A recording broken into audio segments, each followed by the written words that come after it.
It may look like something out of a science fiction movie, but in fact this forms a critical part of the local transport infrastructure in the German town of Rendsburg, and it is connected in the most literal way possible to the railway.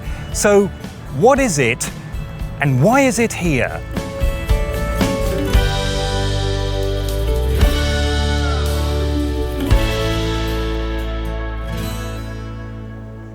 The town is a long way from the coast for a place in Schleswig-Holstein, but nevertheless, Rendsburg's history is all about water, and we need to understand this history to understand how this contraption came to be built. Rendsburg was founded around the middle of the 12th century on what was originally an island in the middle of the river Eider. According to legend, this is where centuries previously Offa, king of the Angles, won a duel against the prince of the Saxons. Basically, this might be considered the ancestral homeland of the English.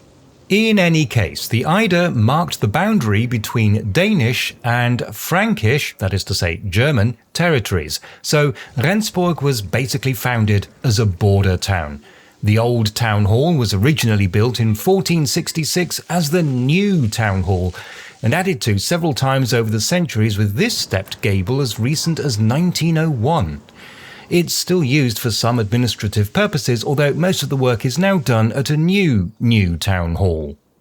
The name of this building doesn't just look Danish, it is Danish, and refers back to the time when it was the residence of the obviously very well-paid Danish customs officer. Unfortunately, modern-day Rendsburg seems to be having difficulty preserving its historic centre. It seems that restoration work has had to stop, I'm guessing mostly for financial reasons, giving some parts a definite lost places vibe. But I did find out there was some local opposition to some of the plans, which, far from preserving the medieval town, was allegedly destroying some irreplaceable historic buildings. But the one thing you won't find in Rendsburg is a castle, which is a very odd omission in a town like this. Well, there used to be one. This is the site of the old castle, which in the 12th century began life as a Danish fortress protecting the border. By 1718, it had become derelict, and it also served no purpose anymore, and so it was demolished. And the reason for that is just a short walk due south. Leave the slightly chaotically laid out medieval town and you'll find an area of straight streets in a geometric pattern converging on a large plaza. And it's not a marketplace, it's a parade ground.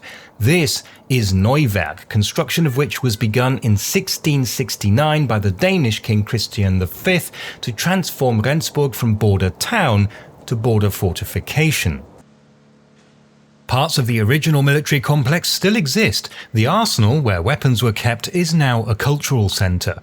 The Eider Barracks, built in 1905, remained in use until 2008. The site is now being redeveloped into around 450 apartments. Of course, Rendsburg is now nowhere near the border. In 1920, the German-speaking southern half of Schleswig was officially made part of the German Empire, pushing the border north to Flensburg. But let us now turn our attention to trade, and here is where things start to get interesting.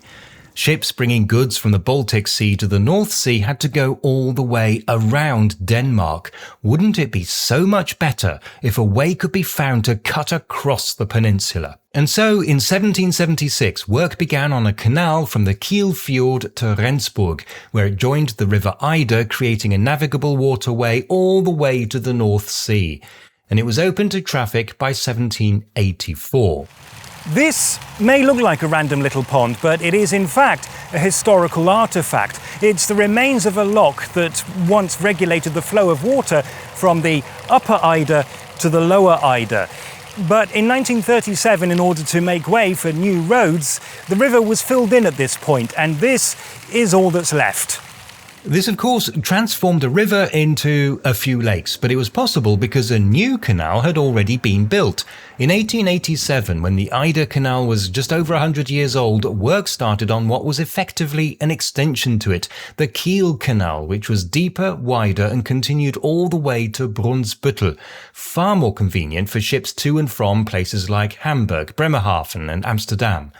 Creative solutions were needed for crossings, and at first Rendsburg had swing bridges that could open to let ships pass.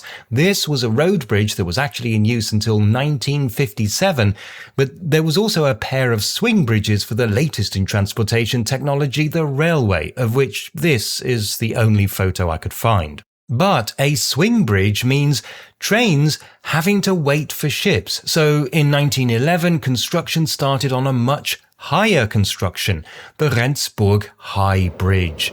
That seems like a logical thing to do, but it wasn't going to be that easy.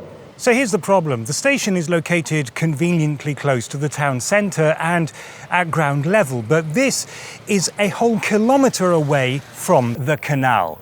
And in that distance, the line has to climb over 40 metres to allow tall ships to pass underneath, which is far too steep a gradient for any ordinary train. It would need a rack railway, which is not really an option for an important line connecting Hamburg with Denmark and Sweden. So instead, as the line leaves the station for Hamburg, it performs a complete 5-kilometre long loop, allowing it to climb from down here to up there. And the part of town that is enclosed by this line is called Schleife, which is literally the German word for loop. Incidentally, when I said 5 kilometers, that's as I measured it from the station to the canal. The loop itself has a circumference of about 4.5 kilometers, which is the statistic you'll usually find online. And roughly 3/4 of the way around, it takes the form of a steel viaduct. At the time of its construction, the whole viaduct, the bridge itself, as well as the northern and southern approaches, was the biggest steel construction in the world. It uses 17,740 tons of steel, more than twice as much as the Eiffel Tower, and 3.2 million rivets. From its completion in 1913, it was Germany's longest railway bridge, a record it held until the completion of the Unstrut viaduct in 2012, which itself was beaten the following year by the Saale-Elster viaduct. The housing development was built after the loop that encloses it was completed, and judging by the looks, I would say the oldest houses are from the 1920s, although towards the eastern end there are more recent additions. Of course, back then, living anywhere near a railway line meant noise, smoke and fumes, problems that were to an extent resolved when the line was electrified in 1995. But there was one problem that might not have been expected. Until well into the 1990s, it was common for trains to have simple toilets that simply dumped waste onto the tracks. That was fine when the tracks were on the ground, but much less pleasant when they were on a steel viaduct. Residents frequently had to deal with smelly and unwanted fertilizer dropping from the sky onto their gardens, and everyone breathed a sigh of relief when modern trains that kept sewage in tanks until they could be emptied at the depot became the norm. In any case, it's thanks to this construction that trains can run without interference from the world's busiest artificial waterway, which today carries an average of 90 ships a day.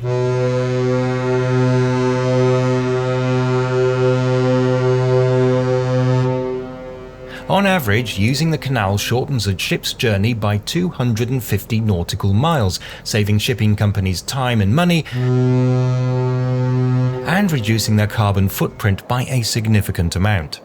But the bridge is more than just a railway bridge. It's also a ferry of a very rare type.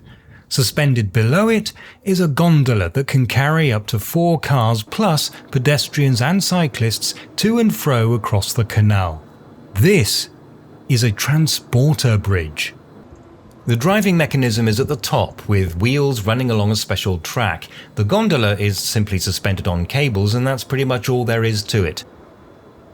A transporter bridge has a few advantages over conventional ferries. It can run even if the river or canal is frozen or the water level is low, and it's more energy efficient. Only about 20 transporter bridges were ever built, and of those, only 8 still exist. One of those is derelict, one is not running, one is about to reopen after restoration, one runs only in the summer, and one is a tourist attraction, leaving only 3 that actually form a part of the local road network, including, of course, the one we're visiting in this video. Its unique claim to fame, though, is that it's the only one suspended from a railway bridge. It runs every quarter hour during the day except for 2 short breaks and is completely free for all passengers. When the canal was built, the Kaiser decreed that all crossings should be free of charge, and this rule is still in force. While you're waiting, you can go into one of these waiting rooms and study a small display about the design and construction of the bridge, unfortunately in German only, but the pictures are nice.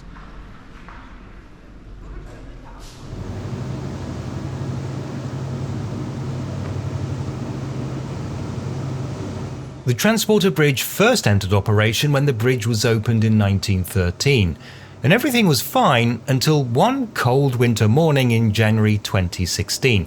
The pilot, apparently unable to see out of the iced-up windows and unwilling to go outside of the cabin to check, set the gondola in motion, which then hit a ship called the Evert Pram that happened to be passing. The ship was badly damaged and almost ran aground attempting to avoid the collision, while the gondola was beyond repair. That was a bit of a problem because it actually provides a very useful service for locals.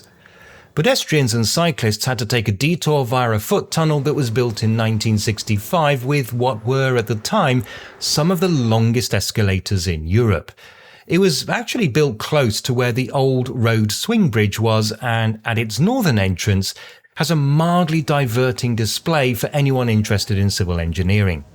Car drivers, though, had to go even further west to a road tunnel. And here's an interesting fact: these are the only 2 tunnels under the Kiel Canal.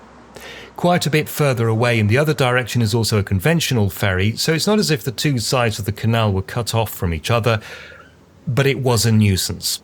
So I'm not 100% sure, but I think I've seen over the other side of the canal over there what must be the original gondola.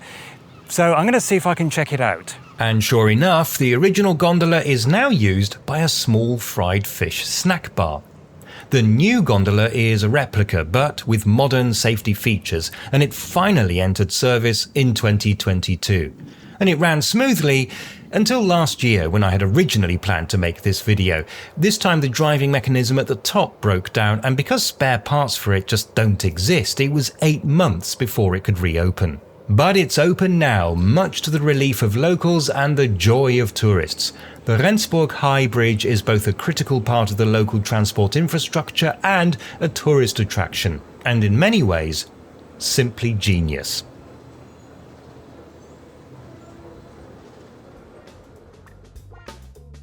If you're into van life, Rendsburg might be worth a visit. I have never seen so many mobile home parks in one town. However, mobile homes cannot use the transporter bridge. For the rest of us, Rendsburg can be reached by regional rail services from Hamburg and Kiel. Be aware that the train from Hamburg divides at Neumünster, so make certain you're sitting in the part of the train bound for Flensburg. If you're only passing through, you can still get some great views of the viaduct. Try to sit on the right of the train going north or the left going south. Well, that's it from Rendsburg. I hope you enjoyed the video. If you did, down there is another one that you could try.